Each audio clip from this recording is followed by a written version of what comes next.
All right, so we're back with workout number 4. I hope that you guys enjoyed the ascending weights in workout number 1 and the weights that you were using for that workout, because you're gonna see them again in workout number 4. What we've got, guys, it's gonna be a 4-minute AMRAP, and in the 4 minutes, you're gonna perform 10 pull-ups and 10 overhead squats.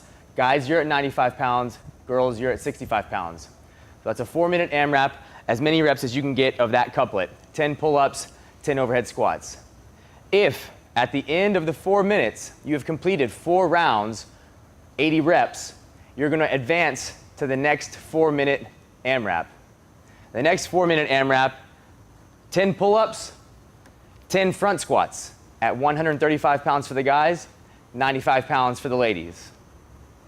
If at the end of that second 4-minute AMRAP, you've got 4 more rounds or 160 total reps for the entire piece so far, you're going to advance to the 3rd stage, which is another 4-minute AMRAP of 10 pull-ups and 10 back squats at 185 pounds for the guys, 125 pounds for the ladies. If you make it to this 3rd 4-minute AMRAP, there's a 12-minute cap on the workout. So in this 4 minutes, you're just gonna go back and forth between 10 pull-ups and 10 back squats as many times as you can. If you hit 240 reps, which would be another 4 rounds, you're just gonna keep going. All right, so a couple of questions that you guys might have, we're gonna go ahead and try to answer those for you right now. So number 1, this is a continuous piece. This is one continuous workout. At no time throughout the workout will there be any planned breaks unless you decide to take a break yourself. Number 2, if you complete 80 reps in the first 4 minutes, you do not have to stop. So let's say you complete the first 80 reps in 2 minutes, you may advance into the next section of the workout. You do not have to rest for 2 minutes until the clock hits 4. You must change your own weights. So once again, this is your workout. It's going to be very similar to workout number 1 in the sense that you cannot have anyone help change your weights in and out. You must change your weights by yourself. You must put clips outside of the weights, and you must do that within the confines of the time of the workout. There will be no time built into the workout for you to change your weights out. The 4th thing that we're going to answer for you guys, or that I'm going to suggest for you guys, is that you have a judge count for you on this workout. If you do not have a judge or someone counting for you on this workout, it will most likely be very difficult for you to keep track of how many reps you have and how many rounds you have. So I'm going to go ahead and throw that out there for you guys, that you go ahead and get someone to count for you, somebody to judge, and let you know when you've hit 80 reps. At 80 reps, if you hit 80 reps at 2 minutes, change your weights out, start on your front squats and pull-ups.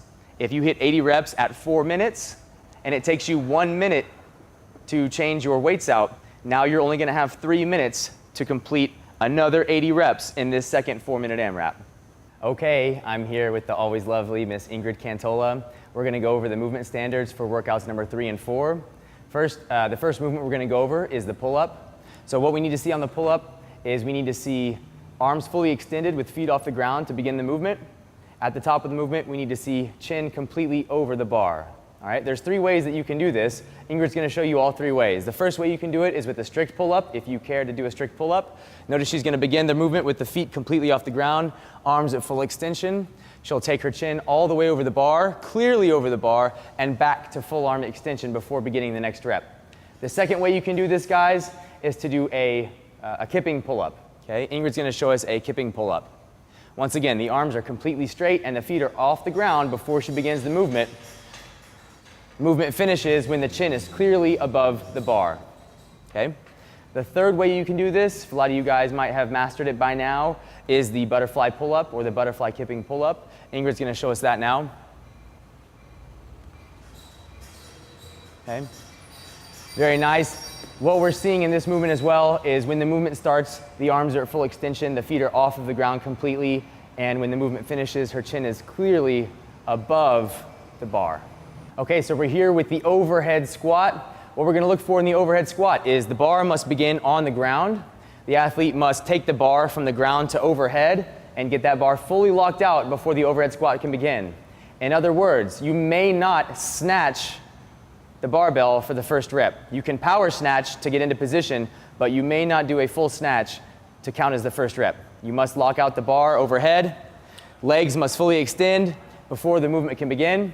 The athlete will then take their hips clearly below their knees with the bar remaining in this overhead locked out position.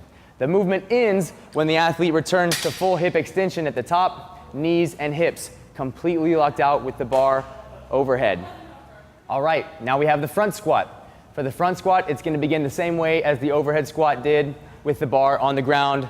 This time the athlete will clean the bar into position in the front rack on top of the shoulders. The athlete must stand the bar up before they can begin their front squat. So there can be no squat clean to count as the first rep. It must be a power clean or a muscle clean into the rack position, hips and knees locked out before they begin their front squats. From here, the athlete will take their hips down below their knees again and return to full hip extension and knee extension at the top with the bar in the rack position. If the bar comes out of the front rack before the athlete stands all the way up to full hip and knee extension, it will be a no rep. All right, now we have the back squat.